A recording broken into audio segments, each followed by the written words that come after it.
Picture this. You're standing on a cliff edge at dusk, wind hammering your face, and below you, nothing. Just foundations. Stone walls half swallowed by the earth. A chimney stack rising out of nowhere, like a gravestone. And you have no idea who lived there, why they left, or what happened the night this place died. That place is real. It's sitting on this island right now. And in the next 10 minutes, I'm going to take you inside 10 of them. Ghost towns on the Isle of Man that the tourist boards don't mention, the history books barely touch, and most locals have never even visited. Some of these places were thriving communities just a century ago. People were born here, fell in love here, buried their dead here, and then one day, they were gone. Stay with me, because number 4 genuinely unsettled me when I found out the full story, and number 7, I still can't explain it. The Isle of Man sits in the middle of the Irish Sea like a secret the British Isles forgot to share. Most people know it for the TT motorcycle races, for its tailless cats, maybe for its tax status. But underneath that postcard image is a far older, far stranger island, one that has been killing off its own communities for centuries. What you're about to see isn't history. It's what happens when a place is simply abandoned, and the island keeps the bones. Let's start at the very edge of the island, on a headland the locals still call the Cregans. Creniash is not quite a ghost town, not yet. But walk half a mile east of the village and you find what was once called the Chasm Settlement, a cluster of farmsteads that collapsed into the sea cliffs sometime in the mid-1800s. Nobody recorded exactly when the last family left. The land just started sliding, cracking, breaking apart at the edges. The families walked away and never came back. Today you can still see a single lintel stone balanced over nothing, 2 walls forming a doorway that opens onto open air and a 100-foot drop, a door to nowhere. Whatever was on the other side is at the bottom of the Irish Sea. Now, before we go further, I need to warn you. A couple of the places later in this video are ones that Manx authorities have actively discouraged people from visiting. I'm not going to tell you not to go. I'm just going to tell you what happened when I did. Moving inland, the old mining parishes of the Central Valley hold a different kind of ghost. At the height of the Victorian lead and zinc mining boom, the Foxdale Valley was home to over 3,000 people. 3,000! Rows of terraced cottages, a school, 3 chapels, a pub on every corner. The Foxdale mines were pulling ore out of the earth day and night. Then, in 1911, the price of lead collapsed globally, and within a decade, more than 2/3 of the population had emigrated. Most to the American Midwest, some to Australia, some just to Douglas, never to return. What's left of the old workers' rows is a scattering of roofless shells along a lane called Ballacrinkh Road. Stand there at the right time of evening, and the light comes through the empty window frames and throws shadows across the grass that look exactly like people who aren't there. The next location is one that took me 3 separate visits to find because it doesn't appear on any modern OS map by name. Locals call it Ballakilly. It sits in a fold of farmland above Solby in the north of the island, and it was a self-contained hamlet of 6 or 7 households that functioned entirely independently from the nearest village for generations. The families here intermarried. They had their own field patterns, their own way of doing things. Records show it was still occupied in 1901. By 1921, the census records show nothing.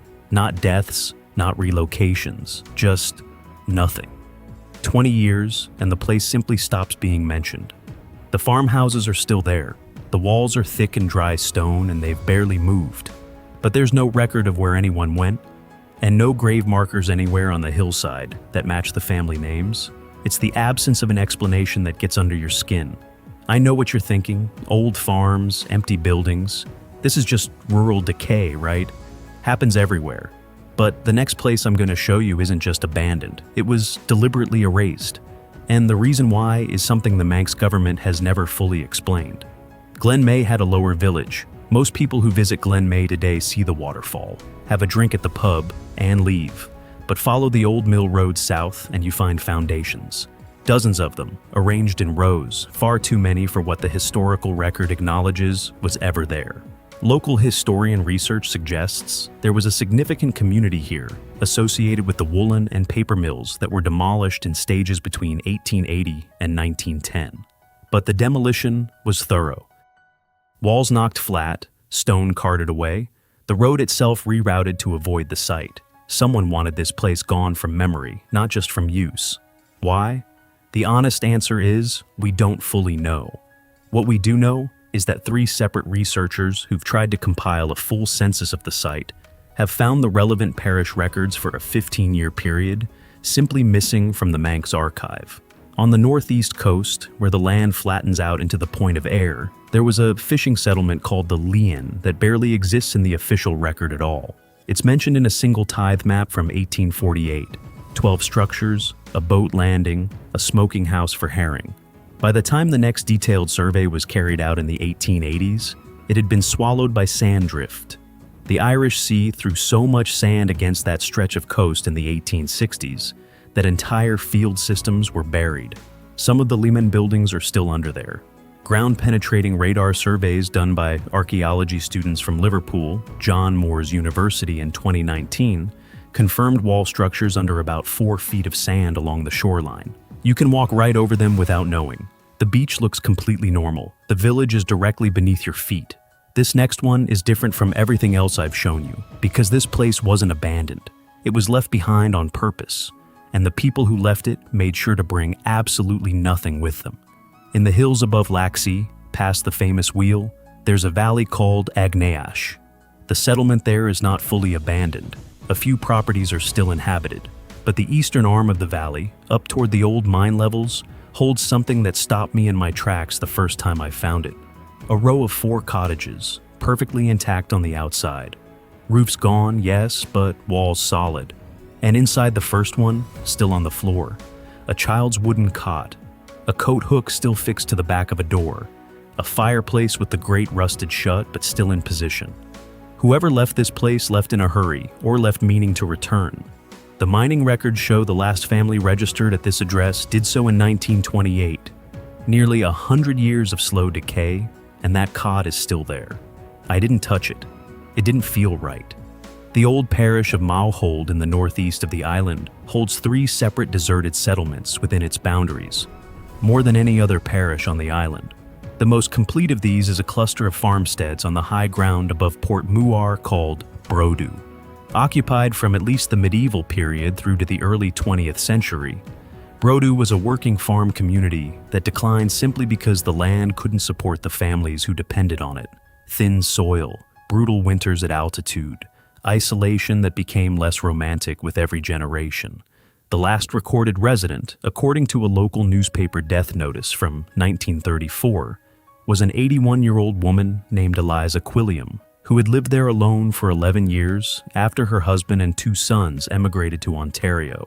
She refused to leave. The notice says she was found by a neighbor from the village below, who came to check on her after 3 weeks of no smoke from the chimney. That neighbor was the last person to walk through Brodu's doors. Nobody has lived there since. We're nearly there. And I've saved the 2 strangest for last. One of them I can show you. One of them, I genuinely don't know if I should. The village of Skull Hill, not its official name, but what the locals call it, sits above a disused section of the old Manx Northern Railway line near St. Jude's. The settlement grew up around a now demolished railway halt and consisted of workers' housing, a small store, and what appears from the foundations to have been a community hall. The railway halt closed in 1968 when the line was decommissioned. The last family left the following year. What makes this place unusual is that the community hall foundations are arranged around a central stone that doesn't match any local geology. It's dark red granite, the nearest natural source of which is either Scotland or Scandinavia. Someone transported it deliberately. It predates the railway by centuries. Whatever the hall was built around, it was already there. And then there is Cronk Ni Are La, the Hill of the Watch Day. This is a real place, an ancient promontory above Fleshwick Bay on the southwest coast. The name refers to a lookout tradition going back beyond recorded history. But on the hillside just below the summit, there are the remains of a settlement that doesn't fit any known period of Manx habitation. The structures are too small for standard cottages. The field boundaries run in directions that don't follow the topography the way normal agricultural fields do.